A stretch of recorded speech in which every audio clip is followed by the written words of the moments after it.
5월 26일 장전 시작입니다.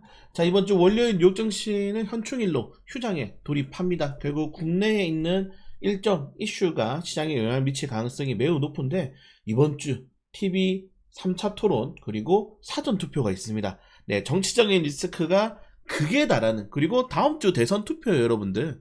결론적으로는 대선 테마가 움직일 수 있는 마지막, 그리고 대선 테마에 어떻게 보면 정책주들이 우리가 흔히 말하는 발돋움을 할 수 있는 그런 마지막 한 주로 보면 되는데, 굉장히 우리가 좀 어려운 점은 최근에 이 글로벌 스탠다드가 탈원전 정책으로 좀 무게가 기울고 있는 상황에서, 사실 가장 지금 대통령 당선 가능성이 높은 이재명 후보의 정책이 탈원전 정책을 약간 이어가려는 기조를 가지고 있기 때문에 이게 약간 좀 엇갈리는 모습이 나오죠. 거기에 대한 시장의 이 방향성이 글로벌 스탠다드로 갈 것인지, 아니면 결국 뭐 글로벌 스탠다드도 뭐고 우리 작년 5년 동안 탈원전 했던 것처럼 또 신재생 에너지 힘을 줄 수도 있다라고 하면서 또 신재생 에너지로 수급이 갈 건지가 굉장히 좀 엇갈리는 상황이 올 수 있을 것 같습니다. 그래서 대선 결과를 앞두고 굉장히 좀 오늘 복잡한 흐름이 나올 수 있을 것 같고, 뭐 압도적으로 이재명 후보의 당선 가능성이 폴리마켓 기준으로 높다라고 보시면은 될 것 같습니다. 자, 아무튼 그래서 오늘 제가 주간 주식도 말씀드렸지만은, 이 원전 테마를 좋은 호재가 떴다고 막 들어가기에는 분명히 이번 주 정치적 리스크가 더 있다고 생각하기 때문에, 오히려 다른 업종들로 좀 관심을 가져보시는 것도 저는 좀 괜찮다라고 생각이 되고요.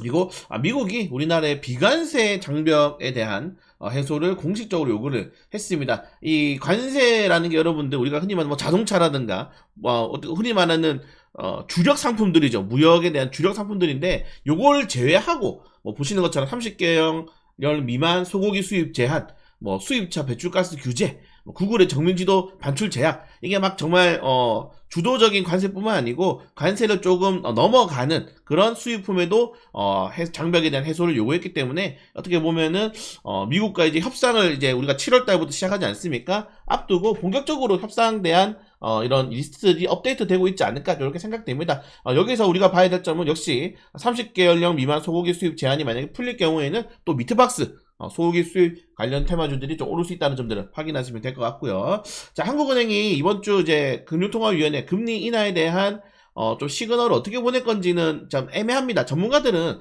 금리 인하 확률을 높게 보고 있어요. 근데 지금 금리 인하 확률을 높게 보면서 지금 한국은행의 이 성장률 수정 전망치도 굉장히 중요한데, 만약에 성장률이 정말 계속적으로 떨어지게 된다면은 뭐 한국은행도 금리를 좀 내려야죠. 네, 내리면서 시장에 좀 유동성을 공급할 수밖에 없다라고 보기 때문에, 한국은행의 이런 이번 주에 금융통화위원회라든가 그리고 성장률에 대한 수정 전망치가 또 어떻게 나올 건지도 굉장히 좀 중요할 것 같다. 전문가들은 대체로 금리 인하 가능성에 굉장히 높게 보고 있습니다.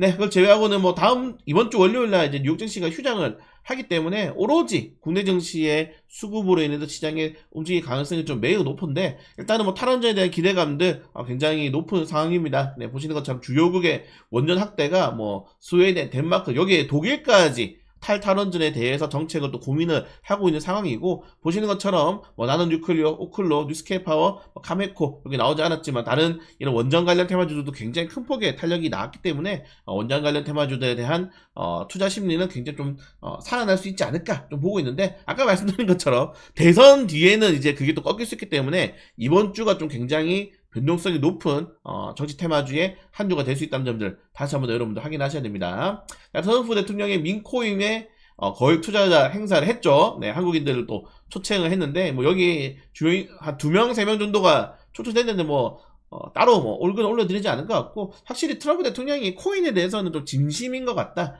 예, 진심인 것 같다고 좀 보시면 될 것 같고, 트럼프 대통령이 집권할 경우에는 코인에 대한 강세는 지속적으로 전망이 되고 있습니다. 유럽연합이 지금 미국이 트럼프 대통령이죠. 네, 지난주에 유럽연합에 대해서 6월부터 관세를 또 50% 이상 올릴 것을 권고한다라는 발언에도 뭐 꿋꿋하게 상호존중 기반해야 된다, 우리 뭐 자신 있다, 이런 식으로 발언이 좀 나오고 있고, 그리고 보시는 것처럼 최근에 영국이랑 유럽연합이 브렉시트 이후에 또 다시 한 번 더 계속적으로 좀 긍정적인 모습을 보이고 있기 때문에, 이런 것들도 유럽에서는 약간 좀 관세를 협상할 수 있는 힘을 좀 기르고 있는 게 아닌가, 좀 이렇게 생각이 됩니다. 미국이 중국과의 관세 협상 이후에 지금 관세 협상을 하는 국가가 없어요. 뭐 영국이랑 하지 않느냐. 영국이랑 미국은 사실상 거의 뭐 외가 쪽 수준이고 거의 뭐 진짜 외가 쪽 수준이고 그 외 다른 국가들이랑 좀 미국이 좀 관세 협상을 해야 되는데 좀 그렇게 나오고 있지 않다. 네, 트럼프 대통령이 약간 압박을 좀 받을 수도 있을 것 같습니다. 이게 문제가 뭐냐면은 트럼프 대통령이 압박을 받으면은 또 막 태양광에다 2,500% 관세 때린다 이런 식으로 또 강경하게 나올 수 있어요. 이런 것도 시장에도 변동성이 나올 수 있기 때문에 우리는 빨리 합의를 하는 게 제일 좋습니다. 여러 국가들이 좀 적당하게 합의를 보는 게 가장 좋은 상황이라는 점들 좀 체크하시면 될 것 같고, 뭐 최근에 유럽에서 테슬라의 좀 정치적인 리스크도 있고, 네, 판매 대수가 좀 떨어지면서 비아디가 이렇게 좀 많이 치고 올라오고 있는 이런 것들은 국내 자동차 기업들은 굉장히 악재죠. 여러분들 굉장히 악재입니다. 최근에 국내 유튜브, 자동차 유튜버도 굉장히 비아디에 대해서 극찬을 하고 있는데, 아니 중국 기업 좀 그만 빱시다. 솔직히 중국에 뭐 인권이 있습니까? 노동 인권이 있습니까? 뭐 노동법이 있습니까? 공산국가라고요. 공산국가. 공산국가에서 노동자를 쥐어 짜내가지고 차 찍어내가지고 싸게 파는 거를 뭘 그렇게 빨고 있어. 아무튼 아우 진짜 열받아. 자, 그리고 중국이 서해 한국 백타 경찰 수용안에 항해 금지구를 설정했다. 이거 제가 한번 뉴스 올려드렸는데 여러분들 이게 보이시나요? 이 중국이 지금 불법 구조물 설치하는 크기 보이시나요? 크기? 이게 70m가 넘습니다, 여러분들. 이게 10개까지 만든대요, 여기다가 이렇게.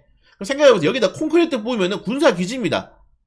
여기다 콘크리트 부어 때려가지고 만들면은 군사기지예요. 배를 정박할 수 있는. 이런 것들을 지금 굉장히 오래전부터 지금 나오고 있는, 이 2022년부터 이거를 건축했다 그러더라고요. 근데 뭐 조용해. 뭐 하는 겁니까 지금 이거 빨리 대응 안 하고. 미사일을 쏴버려, 미사일을 이게다가 발사를 시켜버려 진짜. 아무튼 중국은 진짜 우리 5천년의 적이다. 네. 자, 일본 이시바 총리가 다음 달 G7에 남두고 미국과 관세 협상, 이게 굉장히 중요한데 여러분들, 일본이랑 우리나라랑 보통 이제 비슷합니다. 미국에 대한 이런 관세 부과율도 굉장히 비슷하고, 우리가 뭐 어떻게 보면은 제조업 기반의 또 제품들이 좀 많이 겹치기 때문에, 자동차라든가 뭐 이런 것들이 많이 겹치기 때문에 미국이랑 일본이 협상이 어떻게 되는지가 우리나라한테 굉장히 중요한 교보제가 좀 될 수 있어요. 그래서 일본이 또 너무 일본이 막 고개 숙이면 안 돼. 그럼 우리도 받아들여야 된단 말이에요. 그래서 일본이 약간 좀 적당하게 미국한테 카운터 치는 방식으로 해야 된다. 특히 자동차 관련해서는 좀 협상을 잘 해야 될 필요가 있다. 그래서 뭐 일본이 미우신 분도 일단은 이시바를 응원해야 된다. 좀 잘해야 됩니다. 일본이 만약에 이시바가 정말 납작 엎드려가지고 미국한테 다 때려주잖아요. 그러면은 이제 미국은 야, 중국이랑 일본이 우리한테 엎드렸는데 한국 너희들 뭐해? 이렇게 해버리면 말이 없어요. 그래서 우리나라 같은 경우에는 일본도 저렇게 했는데 우리도 좀 어떻게 하자, 이런 식으로 좀 관세 협상을 할 필요가 있다. 네, 이렇게 필요가 있을 것 같고, 자, 한국이 5년간 털린 기술만 무려 23조 원이라고 합니다. 대다수는 중국 입으로 들어갔다. 뭐 당연하죠. 디스플레이, 반도체, 전기전자, 자동차, 조선 전부 다 우리나라가 뭡니까? 1등을 하고 있다가, 예, 아시아 국가에서 1등을 하고 있다가 중국은 다 따였습니다. 따였어. 아까 말씀드린 것처럼 중국이랑 공정한 경쟁을 해서 이길 수가 없어요. R&D 비용 지원해주고, 전기세 지원해주고, 공장 지어주고, 노동자들 후려치고, 여기 52시간이 있습니까? 반도체법이 있습니까? 그냥 지원해주고, 그냥 시장에서 덤핑으로 넘겨버리고.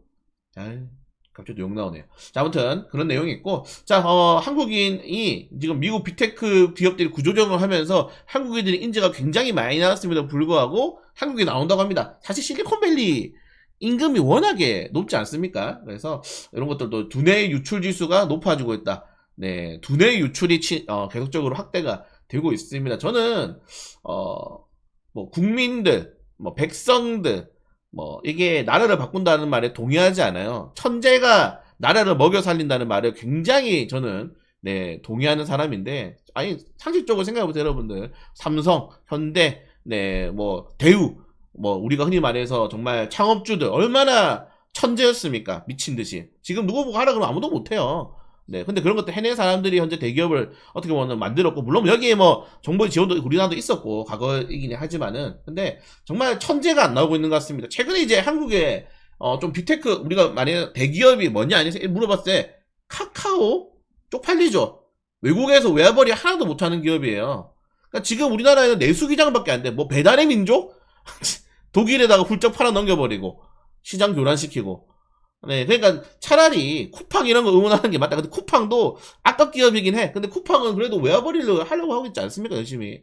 이런 것들을 차라리 좀 보면은 우리나라도 외화를 벌어가는 기업들이 최근에는 거의 뭐 나오지 않고 있습니다. 네, 그래서 좀 천재가 좀 나와줘야 되는데 좀 안타까운 상황이라는 점들 말씀을 드리고 싶고요. 그리고 아까 말씀드린 것처럼 뭐 한국은행의 5월 금리 인하가 어떻게 될 것인지 뭐 성장률 따라서 좀 나올 것 같다 이렇게 말씀을 드리고 싶습니다. 자, 대선의 정책들이 정말 아까 말씀드린 대로 어차피 뭐 이재명 후보 아니면 김문수 후보가 될 가능성이 높은데 너무 좀 갈리죠, 극명하게. 네, 지금 특히 아리백에 대해서는 김문수 후보는 기간 내 이행이 사실상 불가능하다. 이건 수출 고려해서 이행해야 된다. 그리고 원전 유지하되 신생에너지 확대를 하겠다. 원전 비중을 늘리겠다. 예, 완전히 금명하게 갈리기 때문에 대선 이후에 또 정책이 나올 수 있고, 이번 주에 또 이제 이틀 전입니다. 이재명 후보가 전북 특별자치도에 대해 7대 공약이 또 나왔는데, 보시면 아시겠지만은 새만금의 아리백 국가산업단지 조성 SOC를 조기 완성하겠자. 네, 기간 산업을 조기 완성하겠다라고 하고 있고, 탄소 중립 선도 미래도시 만들겠다 이런 식으로 하게 되면서 확실히 친환경 에너지에 대한 힘을 좀 주고 있기 때문에, 위에서 말씀드린 대로 뭐 원자력 관련돼 가지고 와 포트폴리오 막 넣어 이렇게 하기에는 약간 부담스러워요. 제가 보성 파워텍이랑 왜 일전 파워를 금요일에 팔았겠습니까? 약간 쫄이더라고요. 그래서 오늘 어떻게 될지 모르겠지만은 원전 좋죠. 좋은데 항상 저 정도의 리스크를 어느 정도 가져가고 좀 대응해야 될 필요가 있을 것 같다. 저도 오늘 뭐 수급 들어오면은 들어가긴 할 건데, 이게 대선 이후까지 장기적으로 가져간다 이렇게까지 보기에는 조금 더 여러분들 고민을 하실 필요가 있다고 계속 말씀을 드리는 겁니다. 네, 원전 관련 테마주도 뉴욕 증시 굉장히 많이 올랐죠. 그리고 뭐 개별적 일정 정도 단에 보시면 될 것 같고, USDT 드디어 일본 제철에 넘어갔습니다. 이번에 US 제철이 일본에 베팅하면서 이게 지금 철강사 순위가 좀 한 번에 3위까지 올라오는 상황이고, 미국 같은 경우에는 이번 USDT 매각하면서 7만 명 정도의 고용이 창출된다고 합니다. 미국도 일본도 그렇고 한국도 그렇고 최근에 미국이 공장 엄청 지어주잖아요.